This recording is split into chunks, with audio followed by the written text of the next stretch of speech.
Mara Quinn had driven through the night with the stubborn intent of proving an entire town wrong. Ashwood wasn't even marked prominently on the map, just a hairline turnoff from a winding state road, bordered by endless trees blackened at the edges, the air thick with that strange resin-sweet smell of pine. Reportedly, the locals whispered of a house you see only once when it wants you to see it. Most who claimed sight of it didn't just vanish from records, they were never spoken of again. It was as if Ashwood swallowed them whole, precisely the kind of ghost story Mara loved tearing apart. Her podcast, Nightlight Debunked, thrived on exposing lies, fables, and mass hysteria. She prided herself on being the calm voice in the storm, stripping fear of its mask to reveal nervous small towns. Coincidence, or faulty memory? But something in her gut felt less triumphant and more wary this time. Perhaps it was because this story didn't come to her through fan mail or tabloids. It had come through a single anonymous email. If you want a story that will put you on the map forever, come to Ashwood. The house is waiting, typed simply. No sign-off, no explanation. But attached was a file. A grainy cell phone picture of a looming Victorian structure, its roofline sharply tilted against the pale sky. The metadata claimed the photo was taken only 3 weeks earlier. Coordinates, outskirts of Ashwood. Mara had instantly bookmarked it. If authentic, it could be bigger than all her episodes combined. She parked her car outside the only inn in town, shoulders aching from the straight 8-hour drive. The inn didn't even have a name on its sign, just the paint-chipped outline of a stag that had long peeled away under rain. Inside, the air smelled of cedar smoke and something faintly metallic. The innkeeper, a hunched woman in her 60s, watched her with small, watery eyes. "You'll be hunting our ghost house then," the woman muttered, without being asked. Her voice was both accusation and resignation. Mara forced a cheerful laugh, pulling out her recording gear bag like a magician flaunting her props. "I'm here to listen, that's all." "I can't resist a town legend," the innkeeper's mouth tightened. "Legends don't take people," Mara almost replied. "People take themselves," but she bit her tongue. Better to play polite until she gathered stories. By noon, she was already walking Ashwood's narrow main street. Half bookshops, half antiques, the occasional lonely diner. Everyone she interviewed side-glanced, reluctant, yet they all said nearly the same thing in lowered voices. "You see it only once. It appears where the old trees thin. If you step inside, you don't come back." Elias Holm, the town's self-proclaimed historian, was the first who didn't act afraid. He invited her into his cluttered parlor, full of yellowing photographs. "You're wasting your time," he told her plainly, offering a chipped mug of overboiled tea. His eyes, sharp despite his age, bored into hers. "You'll treat it like a spectacle, make jokes, then you'll hear it for yourself." "Hear it?" Mara asked, pressing record on her handheld mic. "The house," Elias whispered. "It doesn't just appear, it calls. It uses your own memory to coax you closer." It was deliciously creepy audio content, perfect for her listeners. She ignored the tremor in her fingers as she typed notes on her phone. When she asked why no authorities investigated, Elias gave a thin smile. "They don't care to explain away what doesn't fit. Easier to file missing people under runaways, depressives, wanderers. A math teacher last spring. You think she just skipped town without her suitcase? Everyone remembers her walking into those woods. No one remembers her walking out." By late afternoon, Mara was both thrilled and uneasy. Normally, interviewing would leave her smirking at irrational townsfolk. But here the stories had a strange consistency. Each person, no matter their tone, described roughly the same thing. No added folklore, no embellished monsters, just a silent house. And that picture she had, the one from the anonymous email, looked eerily like how they described it. Leaning, sharp roofline, windows dark as sockets. That evening, she set up her recorder by the inn window and began her opening monologue for the episode draft. Some houses have histories, some are monuments, but Ashwood has a house that defies both, one that perhaps exists only in the human need to believe in vanishings. "Tonight, I'm chasing a mirage. Let's see who dissolves first, the myth or me." Her voice carried steady confidence. But when she hit stop, the inn-room suddenly felt too hushed, as if the walls were holding their breath. Outside, twilight melted into velvet black. That was when Mara first saw it. Through the lace curtain, just beyond the inn's gravel parking lot, past the thin tree line, a roof line tilted against the darkening sky, tilted exactly like the picture she had studied in her email. Static fizzled through her portable audio recorder, left switched on by accident. Her pulse slammed. The house waited, silent and perfectly still, as if daring her to acknowledge it. And in the hush that pressed around her, she could swear she heard faint whispers, just beneath hearing, like old tape reels spooling in reverse. The innkeeper's words returned to her. Legends don't take people. But she couldn't look away. She grabbed her recorder and stepped outside. The gravel crunched under her boots as she walked toward the tree line, each step pulling her deeper into a silence that thickened like fog. Behind her, the lights of the inn glowed small and weak. Ahead, the house loomed, waiting. The gravel beneath Mara's boots seemed to swallow sound. Not even the wind stirred as she stared at the house waiting beyond the trees. The air smelled faintly of wet stone, sharp and metallic, though there wasn't a cloud in the sky. She lifted her recorder automatically, her hand trembling. The red light blinked alive. "Mara Quinn," she whispered into the microphone, her voice oddly hushed as if she were in church. "Recording. I don't know what I'm seeing yet, but it's here. The house is that same tilting roofline, just like the photo." "No," she swallowed. "Exactly like the photo." Her skin prickled. That was wrong. Things never looked exactly like grainy, pixelated images. Seeing it precisely mirrored down to the angle of its crooked chimney made the thing feel copied from her own head. Through the recorder's small speaker, a faint hiss of static grew louder, buzzing in broken pulses instead of clean white noise. Ma. She froze. The recorder was saying her name. She pulled the device closer to her ear, heart slamming, listening to the hiss jump and pop. Clear as a whisper between bursts of noise she heard, "Mara, come." Adrenaline flooded her veins. Her journalistic brain threw up frantic rationalizations. Interference, local radio spill, auditory pareidolia. But none of that explained the voice using her name. Behind her, boots crunched on gravel. Mara whipped around, half terrified, half relieved. The figure that emerged from the inn's glowing doorway, however, was nowhere near reassuring. Elias Holm came toward her in his tweed coat, his face etched in those weary lines of people who have seen too much. He didn't look surprised to find her here. "I told you it calls," he said softly, his eyes fixed past her shoulder toward the trees, where the outline of the leaning house shimmered. You see it too?" Mara demanded. Elias grimaced. "I've been trying to ignore it for 30 years. But you left your recorder open. It latched onto that. I heard it clear as you did. The house's windows seemed suddenly bright, a reflection of the moon. Except the moon was still low on the horizon, chartreuse and hidden behind branches," Mara muttered, forcing herself to step backward. "If you've seen this for decades, why hasn't anyone done anything about it?" Elias barked a bitter laugh. "What would you suggest? Salt and fire? Exorcism?" "No, Mara. The house is older than whatever name this town has now. It isn't built of wood and nails, it's built of memory. That's why it keeps appearing. As long as someone remembers, it takes form." The static on Mara's recorder popped again. Listen. Inside." Her pulse hammered painfully.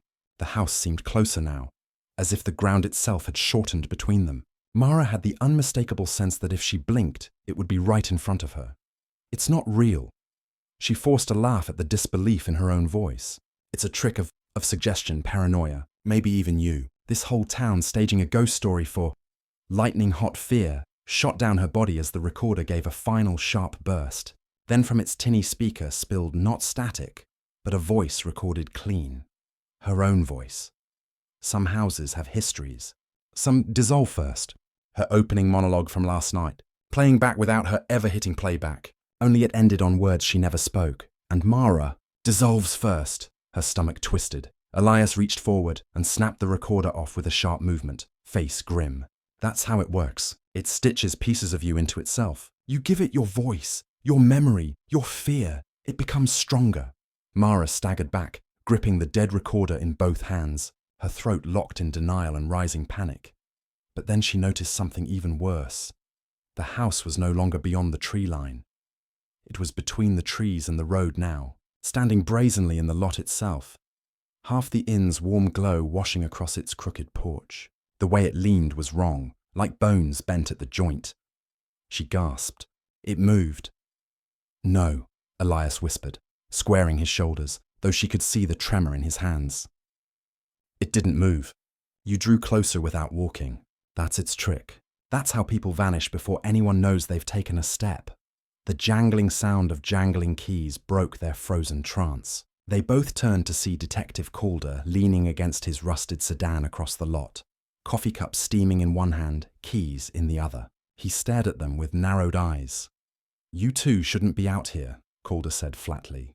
The casualness in his voice slipped just slightly, especially not staring at nothing. His gaze flicked nervously where the house stood. He was lying to himself. It was obvious he saw it too. Mara laughed out sharp relief. So you admit you see it? The detective's knuckles went white around his cup. He shook his head. Whole town's imagination. Nothing there. And you, podcaster girl, do yourself a favor. Pack up and leave. People are disappearing because of it, Mara snapped. I said there's nothing there, Calder shouted, his voice reverberating louder than it should in the still lot. Immediately after, he winced and ducked into his sedan, slamming the door shut. The engine roared. Without another word, he pulled out and drove away, taillights swallowed by dark. Elias muttered, "Denial is a form of survival." The house loomed, watching.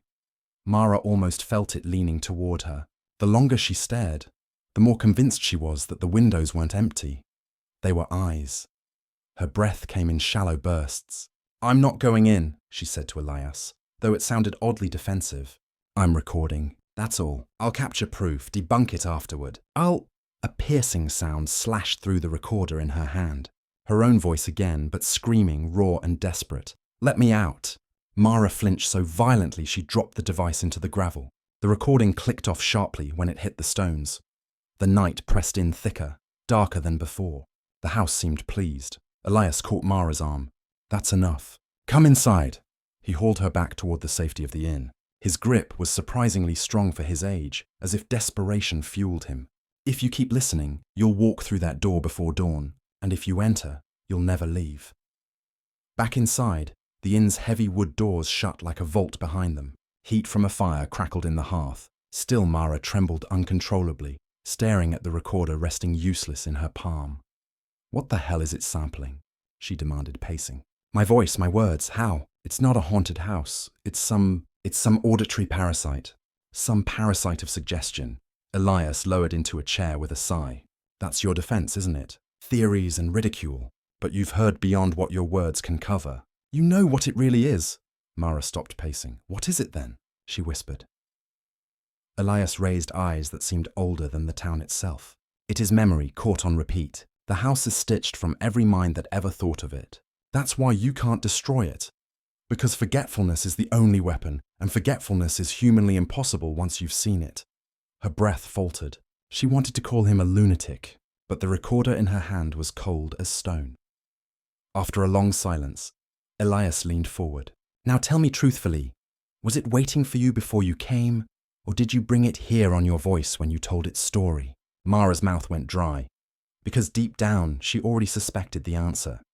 By morning, Mara no longer trusted windows. She'd spent the rest of the night at the inn, scribbling notes, replaying the broken clips from her recorder that hissed when she tried to scrub the timeline. Each time the audio stuttered, her own voice screamed faintly under the static, "Let me out!" Impossible. She had never recorded that. It had to be remnants, data fragments corrupting. But a sick dread throbbed inside her, whispering that the audio was coming from ahead of her, a future she hadn't lived yet. When Elias visited her at breakfast, his face was grim. "I'll ask you again to leave town, Mara," Elias said, tearing a piece of bread with shaking hands. "Pack up your car. By sundown tonight, if you still linger here, the house will not be content to show itself outside your window. It will call you to step in. That's how it works." Mara stirred sugar into bitter coffee. "Do you realize how many times I've heard that line from people with ghost stories?" she said, voice hard with practiced skepticism. "The don't even look at it or you'll be cursed routine? That sells candles, Elias, not facts." He frowned, but didn't press her. Instead, he slipped a small object across the table, an antique leather-bound notebook, its cover flaked and cracked with age. This, he murmured, belonged to a woman named Clara Reeves. She vanished in 1974, walked directly toward the place the house appeared then, never returned. The book was found a week later on the steps of the church, pages filled to the very edge with frantic writing. Mara turned the fragile pages, eyes widening. They were scrawled in jagged cursive. It shifts. Hallways turn. Wrong stairs. Voices in my mother's voice. I can hear myself walking behind me. Her throat went dry. Elias closed the book gently. She must have written inside, carried it with her until the house. Took her. The book made it out. She didn't. Mara shut the notebook, her pulse racing. When she finally spoke, her voice was low. Then that's my proof. If she described it, it means there is a physical interior, rooms, structure, something to document. Elias dragged his palm down his face. You aren't listening. Entering is the trap. You'll never... He stopped, swallowed. Never come back. Mara stood, tucking the book into her bag with her gear. Every nerve screamed that he was right, but her stubbornness had always been her armor. If she turned her back now, her entire career would rot.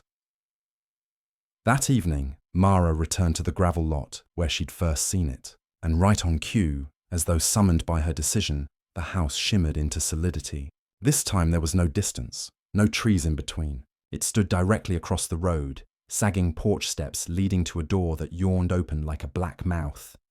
She turned on her recorder, letting the comforting blink of the red light steady her. "This is Mara Quinn," she whispered, voice trembling despite her effort at confidence. Going inside, every word pressed with weight. Once said, she knew she couldn't take them back. With one step forward, the gravel lot vanished behind her. The porch was beneath her boots now. The air changed instantly. Dead, heavy, neither warm nor cold. The boards creaked like lungs sucking dust. She lifted the recorder higher. The inside appears abandoned, wood rotting. Dust covers everything except... Oh God. She trailed off, because on the warped floorboards of the entry lay objects scattered in a careless pile. A cracked wristwatch, a child's red sneaker, dirt smudged, a spilled purse with lipstick and keys, still gleaming faintly, and tucked at the center. Utterly chilling, a folded driver's license, the photo of a smiling woman, the schoolteacher Elias had mentioned. Her mouth went dry. This wasn't mere legend. These were real people, their belongings left like breadcrumb offerings. A whisper traced her ear. Mara. She spun. No one was behind her, only the front door, closed. Her stomach lurched. She was sure she had never closed it. Her recorder crackled to life again, her own voice from some future recording. Left hallway. Leads nowhere. Don't go. Sudden silence. Mara's skin crawled. She forced her breathing calm, pointing her mic toward the archway ahead. The hallway stretched unusually long, but she swore it had not looked that deep from outside. Unnatural geometry, she muttered, forcing her thoughts into words for stability.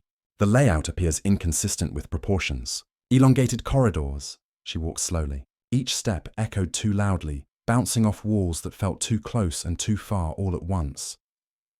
Halfway down the hallway, she froze. There were fresh footprints in the dust, not boot prints like hers, but bare soles, heel to toe, faintly smeared as if someone had walked slowly, deliberately, forward. Her throat closed around a scream. Whoever left them had been barefoot. Suddenly a door to her left popped open on its own hinge. The faint smell of roses floated out, against all reason. She aimed her recorder inside. The room beyond was furnished like a woman's bedroom from decades ago. Antique dresser, cracked mirror, lace curtains unmoving, though no breeze stirred them. But the most horrifying detail was the bed. Upon it lay a depression, an unmistakable impression as though someone invisible was lying there right now. Her voice quavered. This room shouldn't exist. Impossible symmetry, no exterior wall from the outside. Decor frozen, 1950s maybe. She stepped inside before she could stop herself. The floor groaned, deep, low, like a sigh, and then the mirror's surface rippled, her headphones filled with distorted sound. Not static this time, not random noise, but her mother's voice. Gentle, aching, Mara, sweetheart, come to me. Her knees buckled. That voice had been gone for 12 years. She swallowed hot tears unbidden. No, she rasped. It's not her. It's not her. She whirled toward the doorway, clutching her recorder like a weapon. But the doorway wasn't there. The walls had closed in, seamless, papered over. Her panic shot to a scream. She smashed against the wall, pounding her fists. "Let me out!" Her own voice reverberated back from every corner, delayed, mocking. "Let me out! Let me out! Let me out!" Her recorder clicked, red light bright again. She hadn't touched it. The device spat back her own cry in real time, not as an echo, but as a memory, playing on loop. She dropped it, shaking so violently she fell to the floor. Then another set of words spilled from the speaker, not hers. Clara Reeves, the vanished woman from the notebook, her voice breaking with panic. "The rooms move. They're not rooms, they're traps. Don't—" The recording cut like a severed wire. Mara grabbed the recorder with both hands, ignoring the sting when it burned hot against her palms. She screamed into her mic. "This is Mara Quinn, documenting. If anyone hears this, this house feeds on memory. It's a recording machine that eats you. Don't come near Ashwood." The bed creaked again, though no one sat there. Something unseen shifted beneath the covers. Mara backed against the wall, clutching her recorder, shaking her head. "Not real. You're not real. You're—" The mirror shivered once more. She forced her eyes away because if she looked long enough, she knew she would see her own reflection, whispering words ahead of her time. She didn't remember how the doorway returned, only that suddenly she stumbled into the hall again, lungs raw from screaming. She bolted through the endless corridor, and when she saw the main entry again, she collapsed on the threshold in sobs. The house let her go, but only just. Behind her, the door closed with awful politeness, and in her recorder's speaker, faint but gleeful, her own voice whispering, steady, resigned, "I will come back. I always come back." Mara didn't sleep. Her body lay in the inn's narrow bed, but her mind twisted itself into 1,000 sharp edges, replaying every moment inside the house. The warped corridors, the footprints in the dust, her mother's voice slipping back through death. Most of all, she couldn't stop hearing that recorder whisper, "I will come back. I always come back." The words didn't feel like prophecy. They felt like fact. By dawn, her throat was raw from whispering denials to the ceiling. She wanted desperately to hit record again, to pour her panic into the mic the way she always had. But fear twisted in her gut. She wasn't sure if recording gave her protection, or if each word she spoke charged the house with more of herself. At 7, there was a knock on her door. Elias entered without waiting for permission. One look at her shaking hands told him everything. He sat heavily in the armchair by the window, eyes sunken. "You went inside, didn't you?" Mara's silence was answer enough. Elias covered his face with both hands. "I told you, you wouldn't return unchanged." "Unchanged?" Mara snapped bitterly. "I nearly didn't get out at all. And when I did, the damn thing had my voice. It's holding me hostage." "Of course," Elias said quietly. "That's what it does. Memory is its marrow, voice its currency. Every sound it keeps is another root in the soil. And now it has you." Her lips parted on a flood of retorts, but none came, because she knew he was right. She felt it in her very chest, as if each inhale rattled against invisible dust. Finally, she whispered, "Why doesn't anyone stop it? You all know. You've all seen what it does." Elias's jaw tightened. His silence was hot with shame. That told her more than words. "You've made some kind of deal." She leaned forward, eyes narrowing. "Haven't you?" Elias hesitated, then stood pacing the room. He looked like a man dragging boulders with his words. "This town was dying," he said finally, "long before you or I were born. Small harvests, failing mills, children wasting in sickness. People prayed for salvation, and something answered. The house appeared, not full, but flickering, fragile as smoke. The first to step inside never returned, but their absence coincided with abundance. The crops flourished, the children healed, Ashwood survived. Year after year, those taken became part of the bargain. The town turned its eyes away, and the house grew. Stronger, Mara's blood iced. "You're telling me your blessings come from letting that thing eat people?" Elias flinched, not willingly, but survival breeds excuses once a generation is offered. At first, by accident. Later, less so. Always dressed as tragedy, runaway, crime. "And now me," she spat, trembling with fury. "You sought it quickly," he admitted bitterly. "Most resist longer. But yes, the house marked you as soon as you spoke its name into a microphone. Attention is devotion. Now it will not let you go." Mara backed away, hitting the wall. Her recorder, lying dead on the nightstand, seemed to hum faintly, as though mocking her. Her thoughts churned wildly. If she left now, would it follow? Could she outrun it? Uploads, listeners. The more people heard her recordings, the farther the house would spread. Oh my God, she whispered. I'm not its prey. I'm its conduit. That's why it came for me so fast. It wants me to broadcast it, to plant itself in every pair of ears that listen. Elias's silence was all the confirmation she needed. Panic surged. Then we kill it. Burn the place down. Salt the land. Demolish. Her voice broke off, because Elias was shaking his head before she even finished. How do you burn something that only exists because we believe it does? His eyes were wet with exhaustion. You can't kill what survives in collective memory. Forgetting is the only cure. And we, the people of Ashwood, made forgetting impossible. Every missing face drags the wound open again. Mara staggered, bile rising in her throat. Then it's hopeless. It wins. Always. Not always, Elias said softly. His voice carried an edge of fear, but also something else, a flicker of resolve. Clara Reeves tried. Mara's head lifted sharply. The journal, he nodded. She tried to trick it. She filled pages with false memories, false voices, trying to poison its foundation. She failed, yes, but she proved the house can be corrupted. That's why her notebook made it out. Not because it wanted to, because she forced something it could not eat. Mara clutched her recorder. Ideas whirled. If attention fed it, maybe false attention could sicken it. Not silence, but noise. Her mind snapped into ruthless focus. Then I need more recordings. Elias blinked. You would feed it.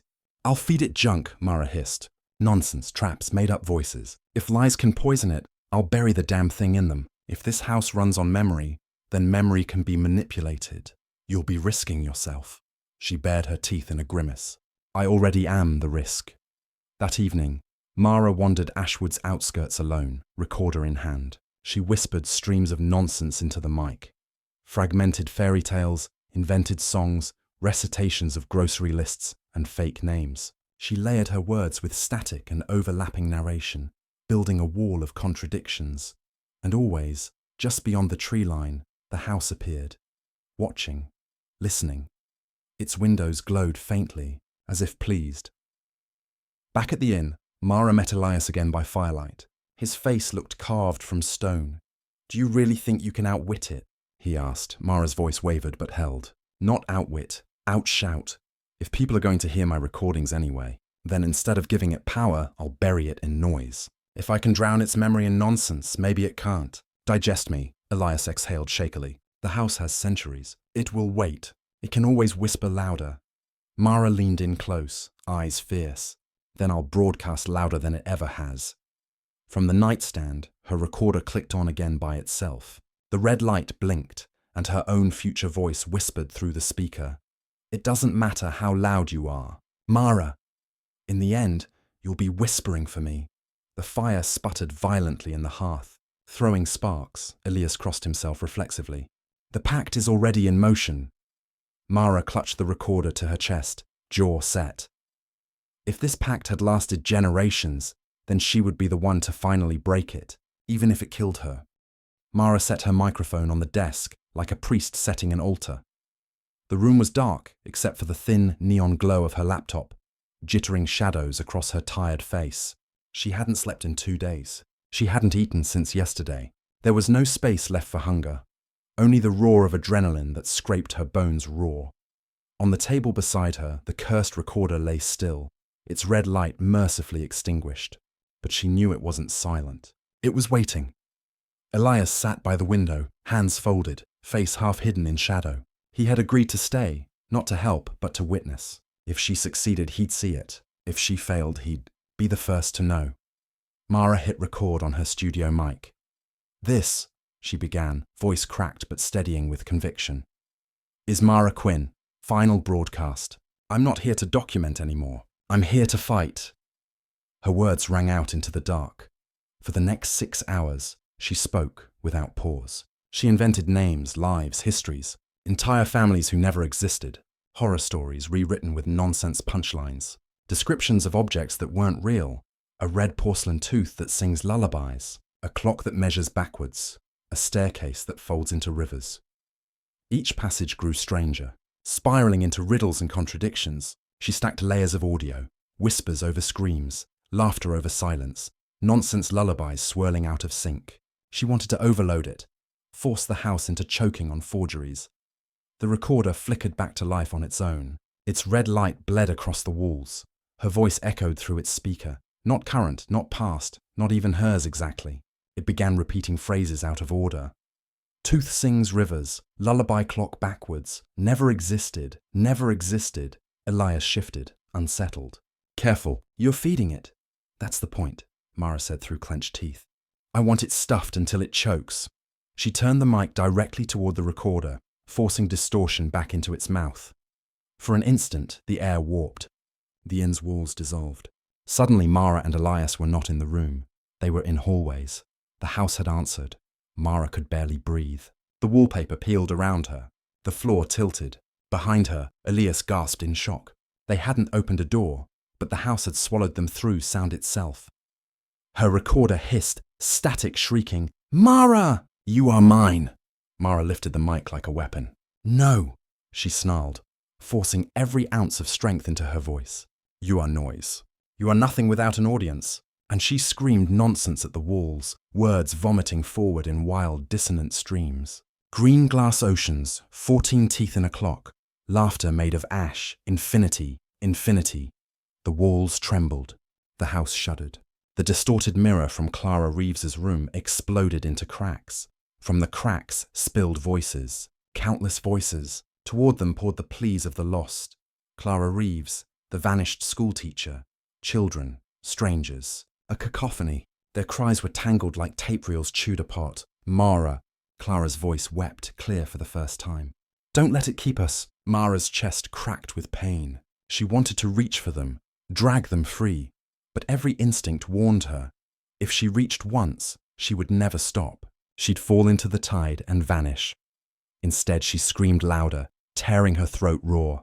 "You are false! You are noise! You are static!" She switched her mic off. Instantly, collapsed silence. Elias staggered beside her. Around them the house swayed, its rooms twitching like a wounded animal. Windows imploded into black holes. Curtains bled into the floor. The recorder on the ground sparked, smoke rising.